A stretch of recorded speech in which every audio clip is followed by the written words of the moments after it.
Wilfred Chabrier, class of 1977. He served as general manager of tunnels and bridges for the Port Authority of New York and New Jersey since 2007.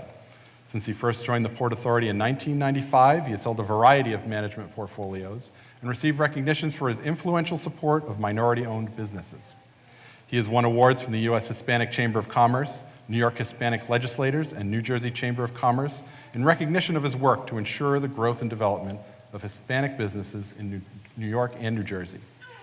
He's identified and advocated for the award of Port Authority contracts to minority-owned, women-owned, and small businesses, and ensured the promotion of opportunities for those businesses following the September 11 attacks on the World Trade Center.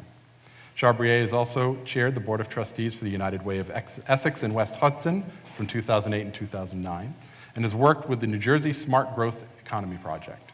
He's been active on several Williams alumni admissions committees, including chairing the Williams Latina Latino Steering Committee from 1995 to 2002, and serving as a member of the Society of Alumni Executive Committee. He received his M.P.A. from Fairleigh Dickinson University in 2009. Welcome.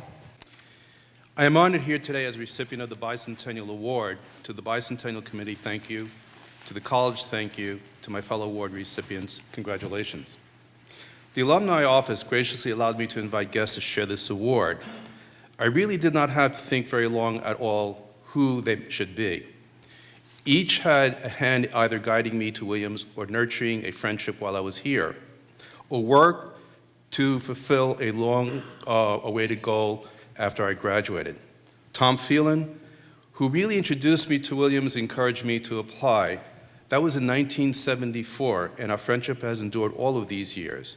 I'm especially grateful that he took the time to come here today, since his daughter Molly will make him a second-time grandfather. Any day now, maybe as I am speaking here now. Tom, thank you. Phil Smith, you took a chance on me back then, and it paid off, I think. I hope that the folks in admissions keep on taking chances on kids that are not all that dissimilar to me. I thank you. Professor Charles Baer, what a time we had putting together the first Williams in New York program and making it happen. Professor Gardino was proud of the program for good reason. It has taken me all of these years to tell you this, however. The Poli-Sci 202 statistics course I took from you, it was not all that much fun. Professor Whalen, I enjoyed double-teaming Morty Shapiro to finally get the Latino Studies program after 10 years of promises. The secret of this success was simply that a good Catholic boy can do guilt to a nice Jewish boy.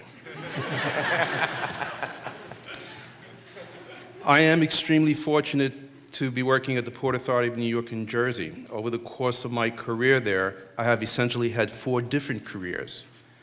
But the one that was closest to my heart was working with the minority women entrepreneurs. The premise was quite simple. Minority and small business in the New York and New Jersey region were disproportionately underrepresented in the contracting, consulting, goods and services arena. My job, as it turned out, my passion, was to find innovative ways to increase their participation. Also focus on the programs was to grow these small companies into big companies, and the big companies to even bigger companies. We were good at it. In a period of 5 years, between 2001 and 2006, minority and women-owned businesses, their participation in direct prime contracts and subcontracting dollars totaled over $2 billion. An incredible sum of money. And the programs we use, such as mentoring, is used at Williams here today, targeted informational programs, skills enhancement seminars, meet the buyer meetings, networking with the majors, that means the big contractors, engineering firms, that continues today. And as a result, at the World Trade Center reconstruction, over $1 billion have been awarded to minority women-owned business in that project alone. I will let the economists calculate the economic impacts, but I can testify to the fact that these companies, by and large, located in inner city neighborhoods, hire locally, buy locally, and remain local. I played just a small part in working with these entrepreneurs and business owners, and all I had to do really was provide them with an opportunity to compete and help them grow and get out of their way. But I also want to take a few minutes to talk about what and who I am. I am a public servant. During the past year, the public discourse has not been kind to folks who work in government. Public school educators that teach our children, the representative of government who respond to disasters in our country, our state laborers who build and repair our roads, or the civil or state employee that work in an office. As Katrina Vanden Heuvel wrote in the opinion page in the Washington Post just the other day, for too many on the right, a government worker is not a worker at all. I'm sorry, yes, for too many in the right, a government worker is not a worker at all. That was in response to comments by Representative Paul Brown of Georgia, who was quoted as saying, "There are a lot of government employees that need to find a job." Although this may be a growing sentiment of many people in our nation, I wonder if this view is shared by the people whose lives were turned upside down by the recent hurricane, where many of the first faces and helping hands they encountered were public servants from FEMA and other governmental agencies. Neither did I hear much protestation from a governor about the financial aid and grants and loans to the businesses for the private citizens who suffered staggering losses from the storm. We all witnessed the other day the president and a much humbler governor and a much accepting the gratitude and assistance from a public servant. This was after many public servants endure a year of withering criticism of teachers and government workers. Yes, I am a public servant. I now want to address my next comment specifically to the students who are here today. Williams has always seen some of the best of its alumni become public servants, from a president to teachers to government employees to government policymakers, advisors. Service for the public good has been an honorable pursuit encouraged here at Williams. The current public discourse, and in some case vilification, we are hearing and reading these days should not deter you from pursuing a rich professional career as a teacher of our children, or as an urban planner of our cities, or an environmentalist keeping our rivers and air clean, or as a transportation planner keeping the roads and bridges, our infrastructure working efficiently. Yes, I am a public servant.